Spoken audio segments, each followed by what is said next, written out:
Hello folks, welcome back to Doing Bart Things, and today I'm going to go over processors. I got a few questions here and there and thought I would make a video from my low rent production area located in the kitchen of my home. Hopefully we'll get the new house bought here pretty soon and move in, and I will hopefully improve my area. So today what I thought I would do is run down some CPUs. I've gotten a few questions on, hey, what CPU do I get? So I've got a couple opinions. I thought I would run down three specific choices. Those choices are going to be overall budget, gaming, and high-end overall. So because of the way the CPU market has developed over the course of this last year, I think that it's important to note those three categories. And the reason, well, let me rephrase those categories a little bit. These are all enthusiast categories, okay? So that means these are not like your locked i3 chips, which can be fine, like if you're just doing a normal machine. I'm talking about you're actually concerned about performance from the standpoint of you want something that you can tweak, but you want to know what's better generally versus what's better at specific tasks. So, and for the price point would be the other thing about it. So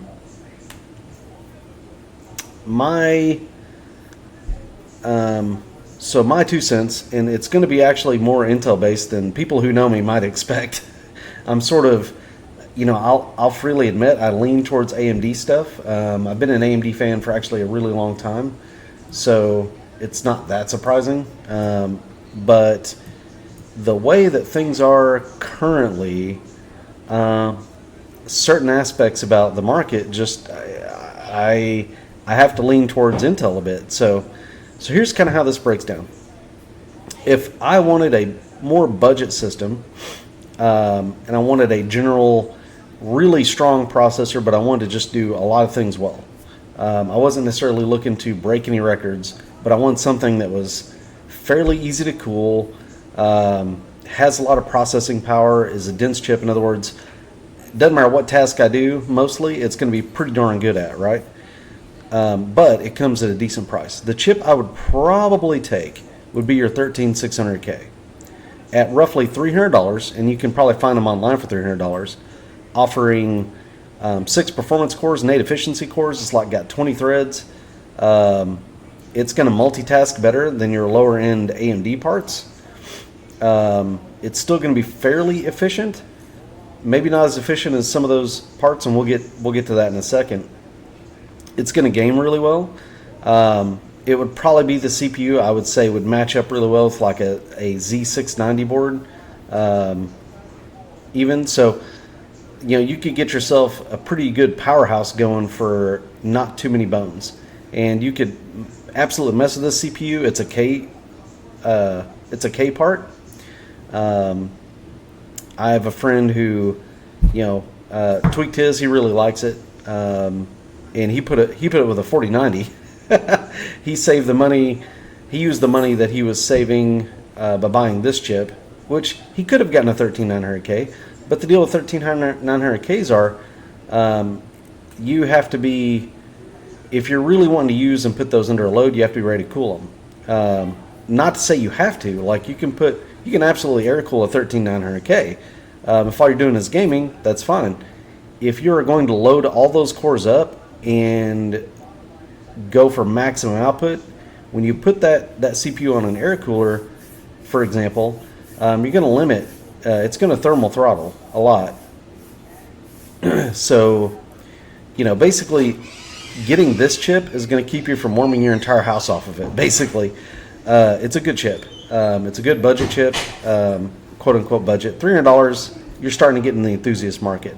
So I think if you're an enthusiast, this is a good chip to look at for that. There are more cut down parts. There are other i5s out there that you could save a couple of bucks with if you don't care anything at all about being able to tweak. Um, I would say like your, honestly, even your 12th gen is pretty strong. Um, there are, let me go back here a second.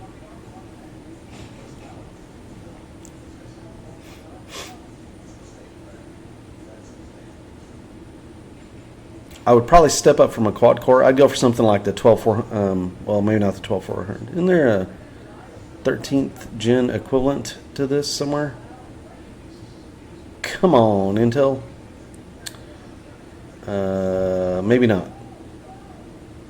Okay, well, 13100K is kind of a step down from that. That's starting to get a little bit lower end.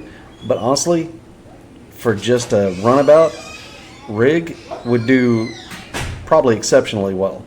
But yeah, I think your sweet spot is at 13600K. Really good chip. Like I said, it doesn't have the power requirements of your 13900K or 13700K. Just a good chip. So, where do we go from there? That's entry level enthusiast style chip.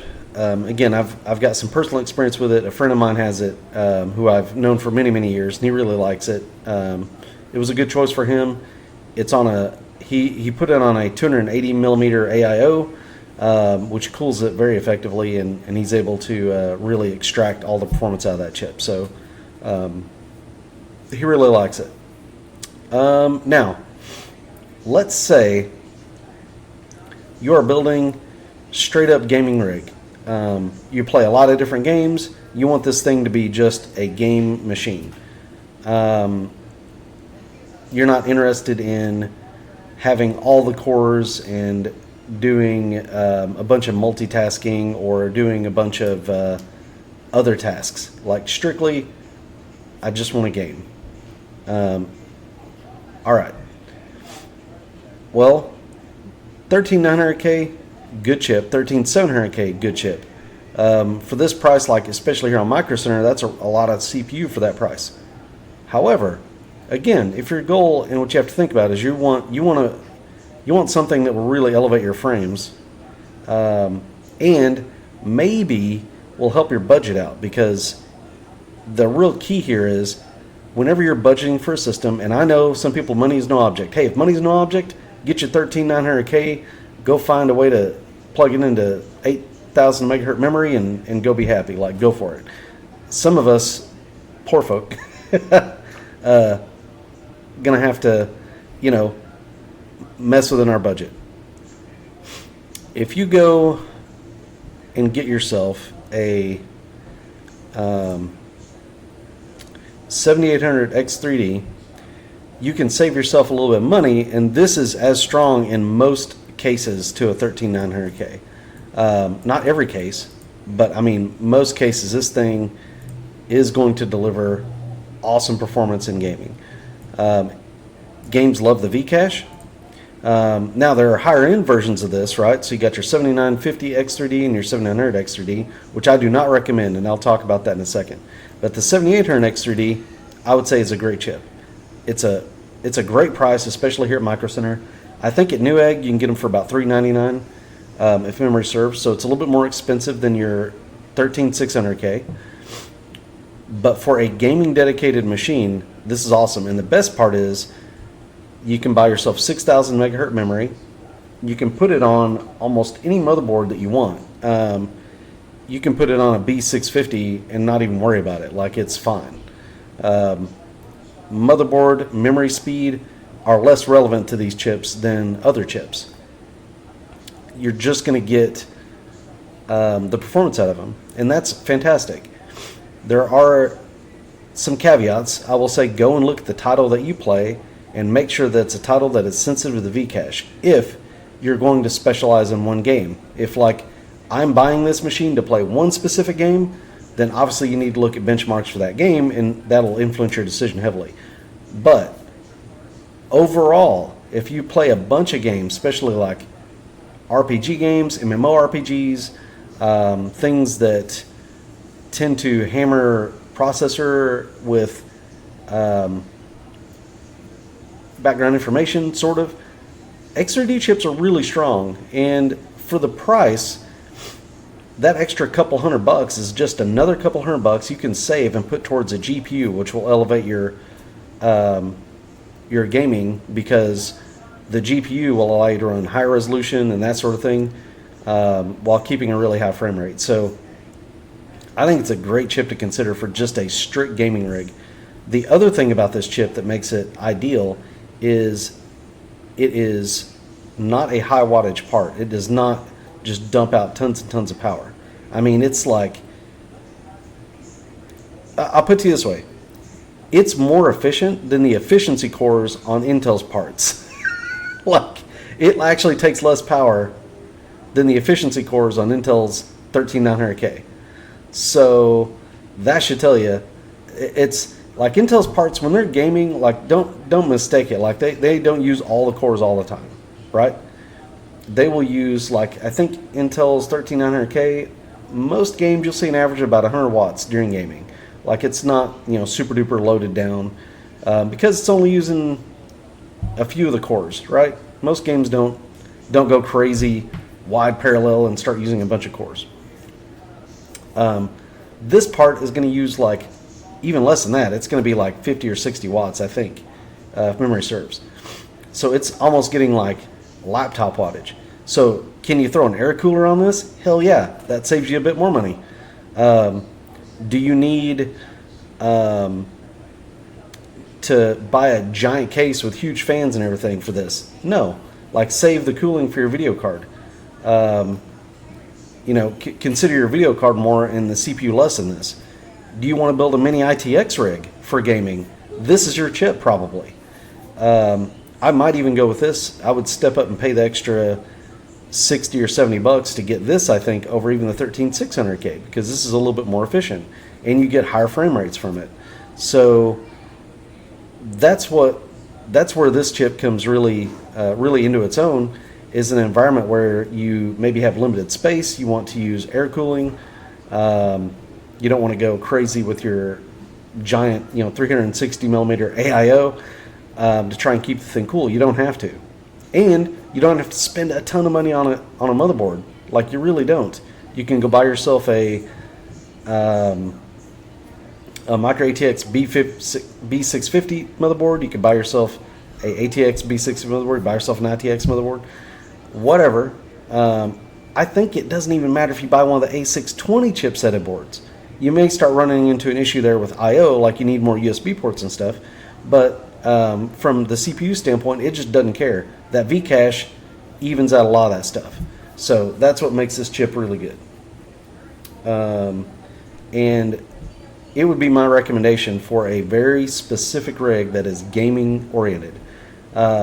Someone had asked me about, like, I'm building a gaming rig and I also have a streaming rig. In that circumstance, I would go with this chip probably. It doesn't need to worry about any other software. It just needs to run the game really well. For the most amount of different games, I would probably go with this chip. I think it would serve very well in that capacity. Obviously, if you're homing on one game, like if you just are doing one game, you got to go look at the benchmarks of that game and try to figure out, weigh the cons of if it's a game that really takes advantage of the vcache. One newer game, which is all the rage right now, that seems to maybe not care as much about vcache, is Starfield. Starfield doesn't seem to care. That could improve with drivers, but it could be the inverse as well. Drivers could improve the 13th gen on that game. So if you're only playing that game, if your entire existence for gaming is that game, you might swing Intel, honestly, for that. It's a weird combination. You might swing Intel CPU and AMD video for that. That seems to be what is running well on it right now. But I do think that driver updates and game updates may change some of that. Because, for example, it's got the 7900 XTX being about as fast as the 4090. And I think the 4090 is the fastest card out there. Like, it's way more robust. So I'm sort of surprised by that. I think that I think NVIDIA will probably do a driver update or something that will probably change that at some point. But we'll see. Anyway, so gaming PC, this is probably my top recommendation. Now, what about just everything? I want to, let me put it like this. If I was going to build a machine that was going to be both for production, gaming, maybe even at the same time, maybe I want to stream and play the game on the same machine. I want to do it on the same machine. I think a higher core count CPU would probably be better for that. Could the 7950X non-3D be an option? Yes, but I think the better option is, oops, I just selected motherboards because I am amazing. Let's go back here. I think your real option is the 13900K. It has 8 performance cores, it has 16 efficiency cores, 32 threads, and the performance cores are just stronger than the cores on the 7950X. So I think that this, not by a ton, I mean, again, you can probably pull the same trick with the AMD CPU, but I think this is probably your jam. Now, this is an expensive processor, so and I can tell you this does require all the cooling. You probably want to get a bigger case. You want to get the 360 millimeter AIO. Can you do without it? Yes, you can. You can get a big air cooler and cool it. That's not my suggestion. My suggestion is to get an AIO. If you're going to buy this and you're going to put it on an expensive motherboard, obviously you're going to have a big case, you're going to have a lot of fans. Be ready for that and plan accordingly. Go for a Lee 216, put a 360 mil AIO on the roof, probably one of the Lee & Lees. The new Trinity Performance AIOs came out. They seem to be really good and look nice. I would probably go with something like that, would be my suggestion. Why is this the overall one I would choose? Because it performs on average the best in kind of most everything versus AMD 7950X. And you can tweak it, maybe get some more out of it, but honestly, I don't know if you need to. Stock for stock, overall, it's probably the best chip if you're doing everything, not just gaming. All right. Now, why is this chip, or why would I take this CPU, I should say, over, say, the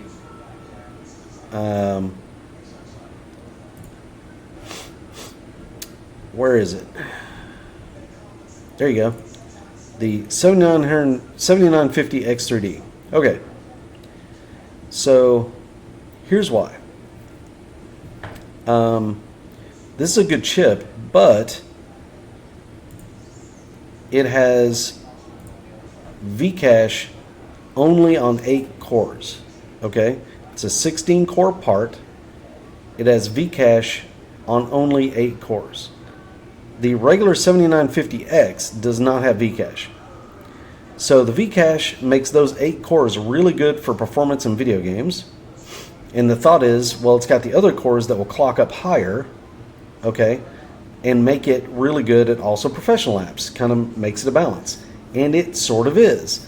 The problem herein lies that Windows looks for the highest performance core when it's deciding how to what's the right way to phrase it? When it's planning on how to decide what program runs on what core, what it's doing is it's going, well, this core clocks up to 5.7 gigahertz. This core only clocks up to 5.4, so I'm going to give it to the 5.7 gigahertz thread. But the 5.4 gigahertz thread is the one probably that has the vcache on the other chiplet, if that makes sense. Because the cache is very sensitive to heat and to clock speed. So they don't want to allow those to clock up super high like the other chips. and it causes the whole CPU to be on a lower power budget, which means that the OS is going, well, this is the stronger core over here, even though that's not the core that we need for gaming. That's the core you want for production work that doesn't care about the vcache. So you can see there's a lot of issues inside the OS because the OS very simply, Windows was not ready for this. It was not ready to go, wait, I have to decide on vcache. Like it just doesn't know that it doesn't care that the vcache exists, basically. So the way that you get games to run on the cores with vcache is it parks the cores that do not have vcache. That means basically it disables them in a limited capacity. It says we're not going to use these right now, and we're going to use the ones with vcache for the video games. So in essence, it turns this $657 CPU into the $369 CPU when it goes to gaming, which is why I would not recommend this CPU really at all. It's a weird product. I mean, I understand where they're going with this. This is not a bad idea, honestly. It's supposed to kind of give you the best of both worlds. The issue I have with it is it doesn't really give you the best of both worlds, because it's not really capable of doing all that at once. So I think for the money, I'd rather save the $100, get the 13900K that's really close to this chip anyway in gaming performance. It's not that far off, and I would just go with it. Even if there's that occasional title out there that's going to be 20% slower from a CPU standpoint because I didn't have the vcache, I'd rather just not mess with this and not have the headache. It's not worth it, in my opinion. And that's kind of how that rolls out. So basically, yeah, if you want a budget, do it all, I would go with your, where is it? Where'd it go? 13600K. If you want to step up a little bit and you want to build a gaming first machine, I would go with the 7800 X3D from AMD.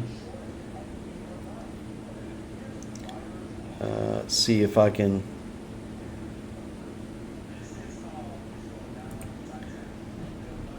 right. I think that's probably the best gaming chip they got right now. If you wanted to go with an all-round production, workstation, gaming, all the things, and you wanted to get the best, I would probably go with the 13900K or KS. I thought I saw a KS there.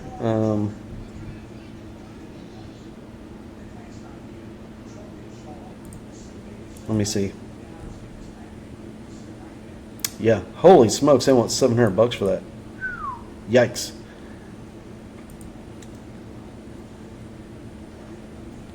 Yikes. That's a lot of money. I think its boost will be 6 gigahertz. Is that why? Yeah, turbo speed 6 gigahertz. Guys, you can get 6 gigahertz out of a 13900K. I mean, these chips are just a little bit bent, I think, but they're not really that much different. Yeah, so that's kind of how I break it down. I don't know if I've got it completely right. That's just kind of my opinion from what I see out there. The Intel CPUs are actually fairly strong. The sad part is I don't think the 14th gen is really going to change this. It's going to be the same opinion when the 14th gen comes out. They're going to have maybe a 2 to 5% uplift in single-threaded performance. That single-threaded performance is going to come in slight clock speed adjustments, up a little bit higher, and they are going to take power. They're going to eat the juice. So I would expect they will eat up that the 325 watts. That, any amount of power that the 13900K eats, the 14900K is going to do the same thing. Like, it's not going to be any different. So, um, I hope this video helped. I'll go into other areas of it, if anybody has any questions, but I just thought I'd make a quick video and see if, maybe that would help anybody. I was talking to someone else about it and just thought about, hey, you know what, maybe I should make just a quick video on, what the thoughts are and why. But like I said, this is just my opinion, what I've seen. It's really hard to completely go wrong on CPUs out there, honestly. Like I said, the 13900K is stronger than the 7950X. Yeah, that doesn't mean that the 7950X is weak exactly, by any stretch.